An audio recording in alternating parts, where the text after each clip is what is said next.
नमस्कार, बिन्युजमा स्वागत छ। म अमृता गाह। समाचार सुरु गरौँ अहिलेसम्मका मुख्य खबरका अंशहरूबाट। गुल्मीमा बलात्कार गरी फरार रहेका 2 आरोपी पक्राउ। आरोपीलाई अदालत पेश गरी आवश्यक अनुसन्धान हुँदै। विकट बस्ती निकट बन्दै शान्तिपुरमा अत्याधुनिक स्वास्थ्य सेवा सुरु। सेवालाई गुणस्तरीय बनाउनु पर्नेमा जोड। पछिल्लो 24 घण्टामा देशभर थप 306 जनामा कोरोना पुष्टि। संक्रमित मध्ये 6 जनाको मृत्यु। र आधारभूत पुस्तकालय व्यवस्थापन सम्बन्धी 1 हप्ते तालिम गुल्मीमा शुभारम्भ। अबको पुस्तकालय आधुनिक हुनुपर्नेमा जोड।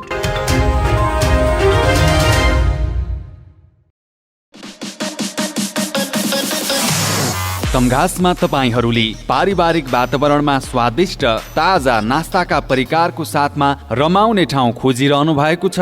यदि त्यसो हो भने आउनुहोस् तमघासको पुतली बजारमा रहेको द स्टार फ्यामिली रेस्टुरेन्टमा, जहाँ तपाईले पाउनुहुनेछ मोमो आइटममा chicken momo, mutton momo, paneer momo, steam momo, jhol momo, fry momo, chilli momo. Chowmein आइटममा veg chowmein, mushroom chowmein, chicken chowmein, अन्डा chowmein, paneer chowmein, mutton chowmein, mix chowmein. मासु आइटममा चिकन फ्राई, चिकन तास, chicken chilli, lollipop, leg piece, सादीको मासु। मटन आइटममा भुटुवा, तास, हेकुला र सादीको मासु पाइन्छ। साथै चिसो तातोको साथमा चिया, कफी, लस्सी अनि फिङ्गर चिप्स, ससेज आइटम पाइनुका साथै तपाईको अर्डर अनुसार हरेक प्रकारका नास्ताको परिकार तयार गरिन्छ। बर्थडे पार्टी, मिटिङको लागि डिलक्स रुमको पनि व्यवस्था छ। साथै हामी कहाँ हुक्का आइटमहरू पनि पाइन्छ। सम्पर्क the star family restaurant, Resunga नगरपालिका 1 Putali Bazar, Tamghas, Gulmi. Proprietor Ramprasad Pandey. Mobile number 984171 05766 र 9869832309। एक पटक सेवा गर्ने मौका अवश्य दिनुहोस्।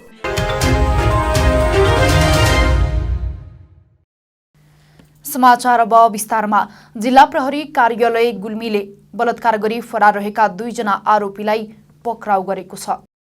17 वर्षीय बालिकालाई बलात्कार गरेर फरार कपिलवस्तु बाणगङ्गा नगरपालिका 1 पिपराका 21 वर्षीय चन्द्रबहादुर थापा र 31 वर्षीय महिलालाई बलात्कार गरेर फरार गुल्मीको मुसिकोट नगरपालिका 8 का 47 वर्षीय चन्द्र सार्कीलाई पक्राउ गरेको जिल्ला प्रहरी कार्यालय गुल्मीका प्रहरी नायब उपरीक्षक पुरुषोत्तम पाण्डेले जानकारी दिनुभयो। आरोपित थापाले चन्द्रकोट गाउँपालिकाकी बालिका गत वर्ष पुस 23 गते बलात्कार गरेर फरार भएका थिए। उनलाई कपिलवस्तु प्रहरीको सहयोगमा जिल्ला प्रहरी कार्यालय गुल्मीका प्रहरी प्रमुख प्रहरी उपरीक्षक गोपालचन्द्र भट्टराई सहितको टोलीले गत कार्तिक 25 गते घरबाटै पक्राउ गरी गुल्मी अदालत पेश गरेको पाण्डेले बताउनुभयो। बलात्कार गरेपछि पनि बालिकालाई मानसिक तनाव दिन थालेपछि परिवारले गत कार्तिक 16 गते जिल्ला प्रहरी कार्यालय गुल्मीमा उजुरी दिएका थिए। यसैगरी पक्राउ परेका अर्का आरोपित सार्कीले यही भदौ 17 गते महिलालाई बलात्कार गरी फरार रहेका थिए। परिवारले भदौ 21 गते जिल्ला प्रहरी कार्यालय गुल्मीमा उजुरी दिएको प्रहरी नायब उपरीक्षक पाण्डेले बताउनुभयो। उनलाई खोज तलास गर्ने क्रममा घर नजिकैबाट पक्राउ गरेर अदालत पेश गरेर आवश्यक अनुसन्धान भइरहेको प्रहरीले जनाएको छ। पछिल्लो 24 घण्टामा देशभर थप 306 जनामा कोरोना भाइरस संक्रमणको पुष्टि भएको छ। स्वास्थ्य तथा जनसङ्ख्या मन्त्रालयका अनुसार पछिल्लो 24 घण्टामा 9606 जनाको आरटीपीसीआर र एन्टिजेन्ट विधिबाट परीक्षण गर्दा 306 जनामा कोरोना संक्रमण पुष्टि भएको हो। मन्त्रालयका अनुसार 8008 जनाको आरटीपीसीआर विधिबाट परीक्षण गर्दा 291 जना र 1598 जनाको एन्टिजेन्ट विधिबाट परीक्षण गर्दा 15 जनामा कोरोना संक्रमण पुष्टि भएको हो। यो सँगै नेपालमा कोरोना भाइरसको कुल संख्या 9,12,053 पुगेको छ। कोरोना भाइरसको संक्रमणबाट पछिल्लो 24 घण्टामा देशभर 348 जना निको भएर घर फर्किएका छन्। यो सँगै नेपालमा कोरोना संक्रमण मुक्त हुनेको संख्या 7,98,274 पुगेको छ। यसैगरी पछिल्लो 24 घण्टामा थप 6 संक्रमितको मृत्यु भएको छ। हालसम्म नेपालमा कोरोना संक्रमणबाट मृत्यु हुनेको संख्या 11,477 पुगेको छ। विकट बस्तीलाई निकट बनाउँदै गुल्मी जिल्लाको चन्द्रकोट गाउँपालिका वडा नम्बर 4 शान्तिपुरमा अत्याधुनिक स्वास्थ्य सेवाको शुभारम्भ भएको छ। ग्रामीण भेगका नागरिकलाई सर्वसुलभ स्वास्थ्य सेवा प्रदान गर्ने उद्देश्यले स्वास्थ्य सेवा प्रणाली सञ्चालनमा आएको हो। सहकर्मी महेश बोहराको एक रिपोर्ट। गुल्मीको चन्द्रकोट गाउँपालिका 4 शान्तिपुरमा सीएनसी स्वास्थ्य सेवा प्रणाली सञ्चालनमा आएको छ। स्वास्थ्य सेवा प्रणालीको लुम्बिनी प्रदेश सरकारका स्वास्थ्य जनसङ्ख्या तथा परिवार कल्याण मन्त्री इन्द्रजित थारूले शनिबार उद्घाटन गर्नुभयो। सोही क्रममा बोल्दै मन्त्री थारूले आजका दिनदेखि नै यो अस्पतालले नागरिकमा भर्ने आशा र विश्वास नै संस्थाको भोलिको जीवन र व्यावसायिक सफलता भएको बताउनुभयो। अहिलेसम्म तिनै तहका सरकारले पूर्वाधार निर्माणसँगै स्वास्थ्यका क्षेत्रमा विभिन्न काम गरिराखेकाले अब निशुल्क र सर्वसुलभ भनिएका सेवालाई गुणस्तरीय बनाउनु पर्नेमा जोड दिनुभयो। उहाँले निजी, सामुदायिक र सरकारी अस्पतालहरूको साझेदारीमा विकटलाई निकट बनाउनु नै आफूहरूको उद्देश्य भएकाले सँगै मिलेर काम गर्न आग्रह गर्नुभयो। निजी क्षेत्रलाई पनि हामीले अवसरहरू दिनुपर्दछ। जनताको सेवा गर्ने, विशिष्टीकृत सेवाहरू प्रदान गर्ने अवसर राज्यको तर्फबाट दिनुपर्दछ, प्रदेश सरकारको तर्फबाट त्यो अवसर दिनुपर्दछ, सहजता प्रदान गर्नुपर्दछ र निजी क्षेत्रको सहकार्यमा पनि जनताको सेवा सुविधालाई बढाउनु पर्दछ भन्ने नीति अहिले प्रदेश सरकारले लिइरहेको जानकारी पनि म यहाँहरूलाई गराउन चाहन्छु। र यस अभियानमा सीएनसी स्वास्थ्य संस्था प्रणालीले पनि जनताको सेवामा, प्रदेश सरकारको अभियानमा, सङ्घीय सरकारको अभियानमा, समग्र राज्यको स्वास्थ्य नीति र स्वास्थ्य योजनाको अभियानमा संलग्न भएको छ। त्यस्तै पूर्व सामाजिक विकास मन्त्री सुदर्शन बरालले नागरिकको आधारभूत स्वास्थ्य सेवाको सुविधालाई थप मजबुत गर्न निजी र सामुदायिक स्वास्थ्य संस्थालाई प्रदेश सरकारले हतोत्साहित नगरेर सधैँ प्रोत्साहन गर्ने बताउनुभयो। साथै उहाँले स्वास्थ्य संस्था अरू व्यवसाय जस्तो नभएकाले नेपाल सरकारको अधीनमा रहेर सेवालाई थप नागरिक मैत्री बनाउन आग्रह गर्नुभयो। सरकारले निजी सामुदायिक स्वास्थ्य संस्थाहरूलाई हतोत्साहित गर्दैन कि प्रोत्साहित नै गर्छ, अगाडि लैजानका लागि जोड दिने, सहयोग दिने नै गर्दछ। र यसलाई स्वास्थ्य सेवालाई सेवाको रूपमा कसरी अगाडि बढाउनु। अरू कैयौँ त्यस्ता बिजनेसहरू हुन्छन् जहाँ लगानीकर्ताले आफ्नो प्रफिटलाई केन्द्रमा राखेको हुन्छ, तर शिक्षा र स्वास्थ्य क्षेत्र यस्तो क्षेत्र हो त्यो चाहिँ मूलतः प्रफिट भन्दा पनि त्यो चाहिँ सेवासँग सम्बन्धित विषय हो। त्यसो भएको हुनाले हाम्रो यसमा लगानीकर्ताहरूले यो स्वास्थ्य संस्थालाई चाहिँ हामीले सेवा प्रभावमुखी बनाउन जरुरी छ। चन्द्रकोट गाउँपालिका उपप्रमुख राधिका अर्यालले स्वास्थ्य सेवा प्रणाली र स्थानीय तह बीचको समन्वय मार्फत स्थानीय जनतालाई आधारभूत स्वास्थ्य सेवा प्रदान गरिने बताउनुभयो। उहाँले युवा उद्यमीहरूले चन्द्रकोट र बागलुङका नागरिकको भावनालाई बुझेर सञ्चालन गरेको स्वास्थ्य सेवा प्रणालीले सामान्य रोगको परीक्षण र एक्सरे गर्न पाल्पा बुटवल पुग्ने बाध्यता हट्ने विश्वास व्यक्त गर्नुभयो।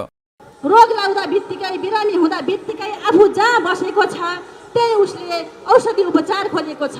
सामान्य बिरामी हुँदा बित्तिकै टाढा जानुपर्ने, लरक्क लर्किँदा बित्तिकै, घोडा ठोकिँदा बित्तिकै यो मेरो घोडा फ्र्याक्चर भएको हो कि मर्किएको हो कि सामान्य दुखेको हो कि भन्ने बुझ्न नपाउँदाखेरि गाडी रिजर्भ गरेर टाढा जानुपर्ने यी विभिन्न समस्याहरू यहाँ छन्। यी समस्याहरू भोलिका दिनबाट समस्या हल हुनेछन् भन्ने मलाई आशा लागिरहेको छ। ग्रामीण भेगका नागरिकलाई सर्वसुलभ स्वास्थ्य सेवा प्रदान गर्ने उद्देश्यले स्वास्थ्य सेवा प्रणाली सञ्चालन गरिएको संस्थाका अध्यक्ष होमबहादुर पल्लीले बताउनुभयो। अझै पनि ग्रामीण भेगका नागरिक विभिन्न अन्धविश्वासको कारण रोग लुकाएर र रोगको पहिचान नभएर ज्यान गुमाउँदै आएको सन्दर्भ उल्लेख गर्दै त्यसको विकल्पको रूपमा सीएनसी स्थापना भएको बताउनुभयो। उहाँले स्थानीय युवा व्यवसायीहरू र समाजसेवीको सहभागितामा करिब 2.25 करोडको लगानीमा स्वास्थ्य सेवा सञ्चालन गरेको बताउनुभयो। साथै उहाँले आगामी दिनमा यहाँको धार्मिक पर्यटकीय विकासका लागि यो समूहले काम गर्ने उल्लेख गर्नुभयो। ग्रामीण ठाउँका बिरामीहरू स्वास्थ्य सेवाबाट जुन पहुँचबाट टाढा हुनुहुन्छ र यस्ता खालका रोगहरू हुन्छन् जुन आकस्मिक जुन उपचार गर्दा र जुन समयमा उपचार नगर्दा जुन रोगबाट जटिलता भए बिरामीको मृत्युसम्म हुन सक्ने कुरालाई रोक्नको लागि र स्थानीयलाई दक्ष चिकित्सकद्वारा 24 घण्टा सेवा प्रदान गर्ने उद्देश्यका साथ यो संस्था स्थापना गरिएको हो।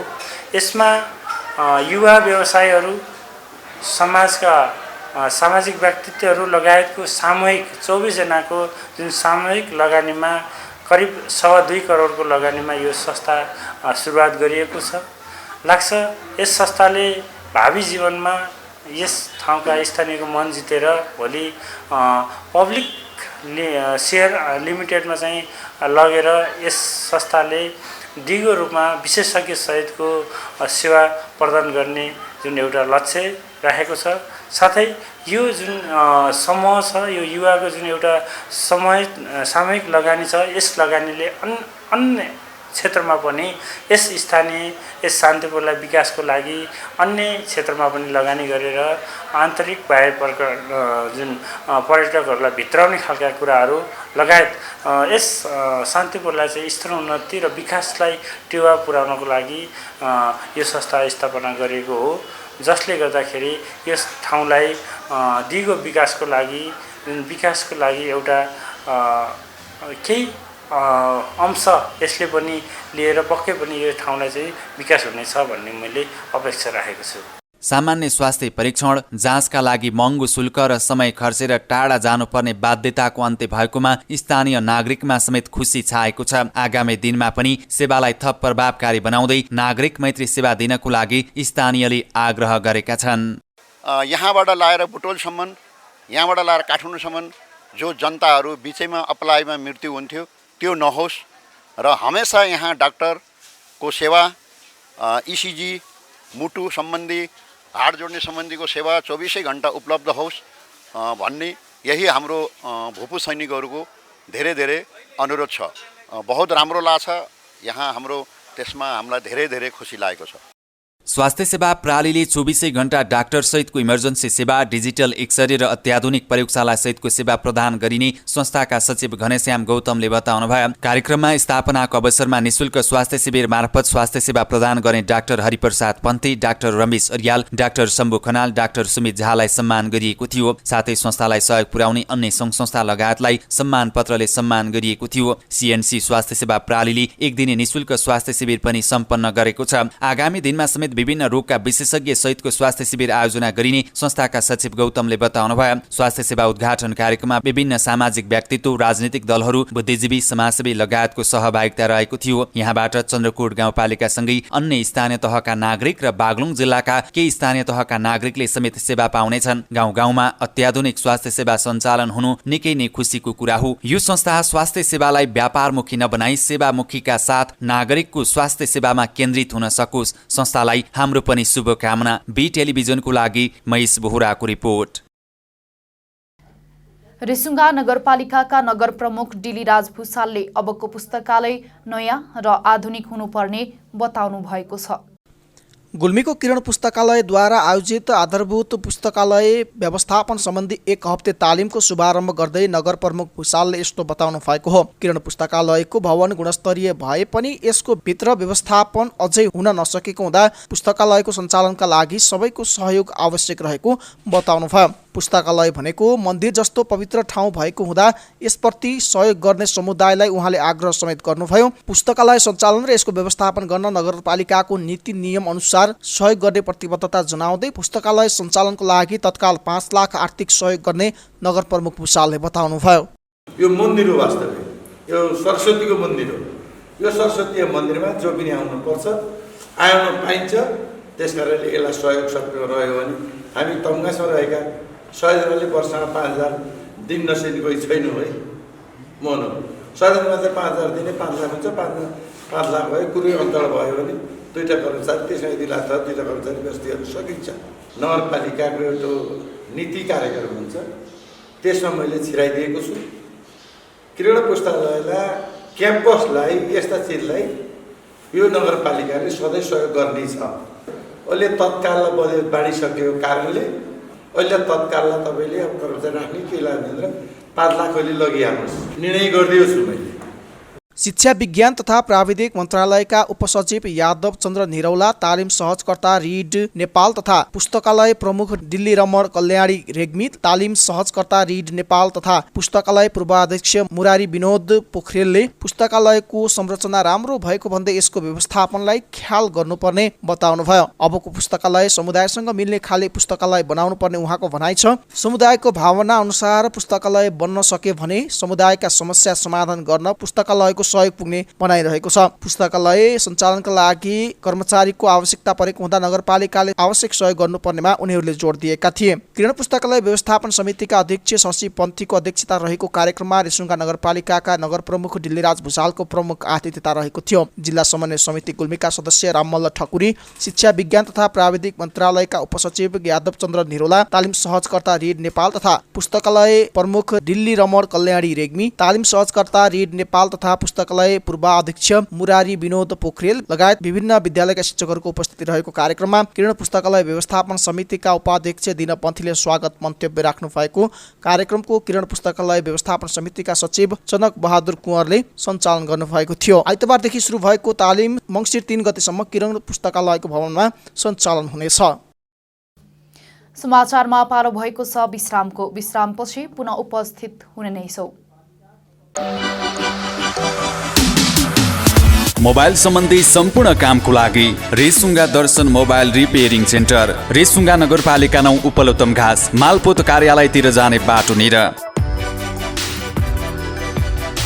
हाम्रा सेवाहरू। हामी कहाँ विभिन्न कम्पनीका मोबाइल जस्तै Samsung, MI, Oppo, Redmi, Vivo, OnePlus, iPhone जस्ता मोबाइलहरूको बिक्री तथा मर्मत पनि गरिन्छ। विशेष गरी आइफोनका S सिरिज पाइनुको साथै आइफोन लगायत अन्य कम्पनीका मोबाइलहरू अनलक पनि गरिन्छ। हामी कहाँ मोबाइल फोनका डिस्प्ले ग्लासलाई आधुनिक मेसिनद्वारा चेन्ज पनि गरिन्छ। मोबाइल सफ्टवेयर, इलेक्ट्रिक सामानहरूसँगै वारेन्टीका चार्जरहरू पनि सुपथ मूल्यमा पाइन्छ। ख्याल गर्नुहोस् है, हामी कहाँ ल्यापटप पनि मर्मत गरिन्छ। सम्पर्क रेसुङ्गा दर्शन मोबाइल रिपेयरिङ सेन्टर, रेसुङ्गा नगरपालिका 9 उपलोत्तम घाँस, मालपोत कार्यालयतिर जाने बाटोमा। प्रोप्राइटर करण पुन, फोन नम्बर 9844 75 59 51।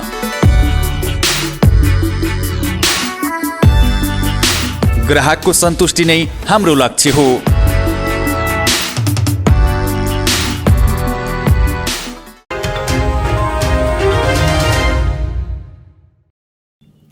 विश्रामपछि पुनः स्वागत छ। अब लागौं बाँकी समाचारतर्फ। 10औं राष्ट्रिय कर दिवसको अवसरमा गुल्मी जिल्लामा मङ्सिर 1 गतेदेखि 7 गतेसम्म विभिन्न कार्यक्रमहरू आयोजना गरी मनाइँदैछ। यसै सन्दर्भमा करदाता सेवा कार्यालय गुल्मीका प्रमुख चिरञ्जीवी बस्यालसँग के कसरी मनाइँदैछ त भनेर हामीले जिज्ञासा राखेका थियौं। करको दायरा विस्तार गरेर बढीभन्दा बढी चाहिँ राजस्व सङ्कलन गर्नु नै यसको उद्देश्य हो। हामीले चाहिँ मङ्सिर अहिलेको करदाता सेवा कार्यालय तमघासले चाहिँ मङ्सिर 1 गतेदेखि 7 गतेसम्म विभिन्न सेड्युल रूपमा चाहिँ करदाता शिक्षा कार्यक्रम सञ्चालन गर्ने योजना बनाएको छ। जसको मतलब मङ्सिर 1 गते चाहिँ उद्योग वाणिज्य सङ्घको सभाहरूमा चाहिँ कर सप्ताहको उद्घाटन कार्यक्रम र सबैभन्दा बढी आयकर तिर्ने करदातालाई चाहिँ सम्मान गरेको कार्यक्रम छ।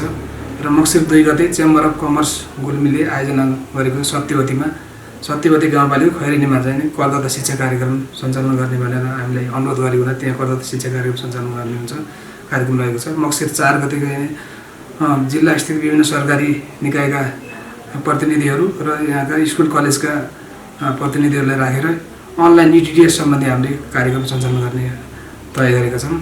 अनि मङ्सिर 5 गते चाहिँ स्कुल कलेजका विद्यार्थीहरूसँग कर सम्बन्धी सचेतनामूलक कार्यक्रमहरू सञ्चालन गर्ने कार्यक्रम तय गरेका छौँ। त्यस्तै गरी अब 1 गतेदेखि 7 गतेसम्म नै हामीले अब यहाँ अटो रिक्सा मार्फत चाहिने विभिन्न कर सम्बन्धी जिङ्गलहरू बजाएर कर सम्बन्धी नाराहरू, कर सम्बन्धी गीतहरू स्पिकर मार्फत बजार परिवहन गर्ने कर सम्बन्धी सो कार्यक्रम सञ्चालन गर्न रहेको छ। र मङ्सिर 7 गते चाहिँ कर सप्ताहको समापन कार्यक्रम रहेको छ। र कर सप्ताहकै क्रममा चाहिँ स्थानीय रेडियो टेलिभिजनमा कर सम्बन्धी सचेतनामूलक कार्यक्रम सञ्चालन गर्ने कार्यक्रम पनि तय गरिएको छ। नेकपा एमाले 58 जिल्लाका महाधिवेशन प्रतिनिधि छनौटको काम सम्पन्न गरेको छ। यस्तै 5 जिल्लामा प्रतिनिधि छनौटको प्रक्रिया जारी रहेको एमाले प्रचार विभाग प्रमुख योगेश भट्टराईले जारी गरेको विज्ञप्तिमा उल्लेख छ। उहाँका अनुसार अधिकांश जिल्लामा सहमतिको आधारमा प्रतिनिधि छानिएको हो। एमालेको आगामी मङ्सिर 10 देखि 12 गते चितवनमा 10औं राष्ट्रिय महाधिवेशन आयोजना हुँदैछ। त्यसका लागि शनिबार प्रतिनिधि छनौट सुरु भएको थियो। यस्तै एमाले केन्द्रीय विभागको प्रदेश कमिटी, जिल्ला कमिटी, विशेष जिल्ला कमिटी, जनसङ्गठन र प्रवासबाट समेत गरी 85% को हाराहारीमा प्रतिनिधिहरू निर्वाचित भइसकेको जनाएको छ। पार्टीले कार्तिक 30 गतेसम्म प्रतिनिधि चयन गरी केन्द्रमा सम्पूर्ण अभिलेख पठाउन समेत मातहतका कमिटीहरूलाई निर्देशन दिएको छ। हामी समाचारको अन्त्यमा छौं, तर बिदा हुनु पूर्व यस प्रसारणका मुख्य समाचार पुनः एकपटक। गुल्मीमा बलात्कार गरी फरार रहेका 2 आरोपी पक्राउ, आरोपीलाई अदालत पेश गरी आवश्यक अनुसन्धान हुँदै। विकट बस्ती निकट बन्दै शान्तिपुरमा अत्याधुनिक स्वास्थ्य सेवा सुरु, सेवालाई गुणस्तरीय बनाउनु पर्नेमा जोड। पछिल्लो 24 घण्टामा देशभर थप 306 जनामा कोरोना पुष्टि, संक्रमित मध्ये 6 जनाको मृत्यु। र आधारभूत पुस्तकालय व्यवस्थापन सम्बन्धी 1 हप्ते तालिम गुल्मीमा शुभारम्भ, अबको पुस्तकालय आधुनिक हुनुपर्नेमा जोड।